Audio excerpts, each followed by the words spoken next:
उज्जैन जिले के खाचौद नगर से एक भावुक और चर्चा का विषय बनी घटना सामने आई है। प्रेम विवाह से नाराज एक परिवार ने समाज के लोगों की मौजूदगी में अपनी जीवित बेटी की तस्वीर का प्रतीकात्मक अंतिम संस्कार कर गौरनी कार्यक्रम आयोजित किया। यह घटना पूरे इलाके में चर्चा का विषय बनी हुई है। मामला खाचौद नगर के नरसिंह मंदिर क्षेत्र का है। यहाँ प्रेम विवाह से नाराज एक परिवार ने अपनी बेटी से सभी रिश्ते खत्म करने का ऐलान करते हुए उसकी तस्वीर का प्रतीकात्मक अंतिम संस्कार किया। इस दौरान समाज के कई लोग भी मौजूद रहे और गौरनी कार्यक्रम का आयोजन किया गया। परिजनों का कहना है कि उन्होंने बेटी का पालन पोषण बड़े प्यार और संघर्ष से किया, लेकिन प्रेम विवाह के बाद रिश्ते पूरी तरह टूट गए। उनका आरोप है कि थाने में भी बेटी ने अपने माता पिता और भाई बहनों को पहचानने से इनकार कर दिया, जिससे परिवार को गहरा मानसिक आघात पहुंचा। घटना की जानकारी मिलते ही समाज के कई लोग मौके पर पहुंचे और परिवार के प्रति संवेदना जताई। इस दौरान कुछ समाजजनों ने मांग की कि प्रेम विवाह के मामलों में विवाह पंजीकरण से पहले माता पिता को सूचना देने जैसी व्यवस्था लागू करने पर विचार किया जाए। फिलहाल खाचौद की यहां घटना पूरे क्षेत्र में चर्चा का विषय बनी हुई है।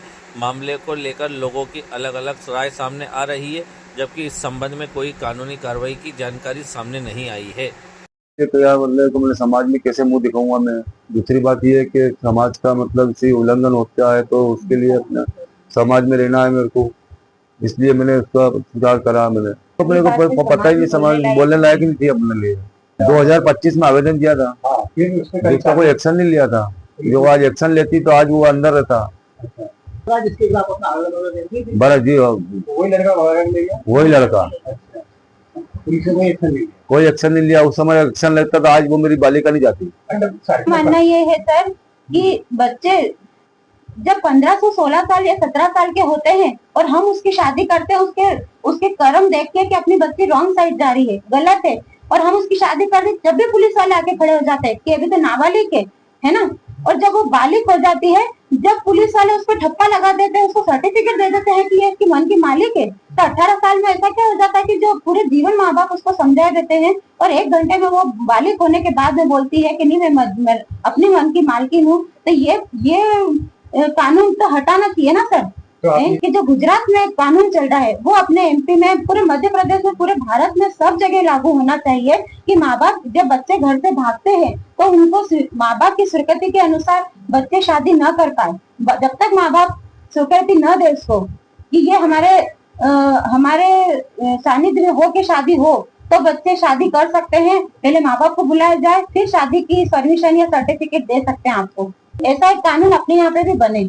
और ये 18 साल का है ना, इसको 25 साल का बालिग कर दे, ताकि बच्ची भी थोड़ी मैच्योर हो जाए, खुद के डिसीजन ले ले। 18 साल में कोई बच्चा मैच्योर नहीं होता है। पर कल उसने एक इतना बड़ा कदम उठा लिया था कि उसके पापा ने बच्चे सारे उसके पैर में पड़ गए, लेकिन उसने हमको पहचानने से इनकार कर दिया। तो जब उसने हमको पहचानने से, आज मेरी 18 साल की मेहनत उसने एक 5 मिनट में पानी फेर दिया उसने, तो फिर वो मेरी नजर से बिल्कुल उतर गई। फिर हमने उसको सोचा कि जब वो हमको नहीं पहचान पा रही है, आज उसने मेरी मेहनत पे, मेरे संघर्ष पे पानी फेर दिया है और 1 मिनट वो दूसरे पराये लड़के के साथ में चल दी, तो फिर वो मेरे मन से उतर गई। मैंने उसका कल गौरनी कार्यक्रम भी कर दिया, उसको मैंने अपने परिवार से, मेरे समाज में मृत घोषित कर दिया, और अब वो हमारे जीवन में कोई दखल अंदाजी नहीं कर सकती। हमारे लिए वो मर चुकी है।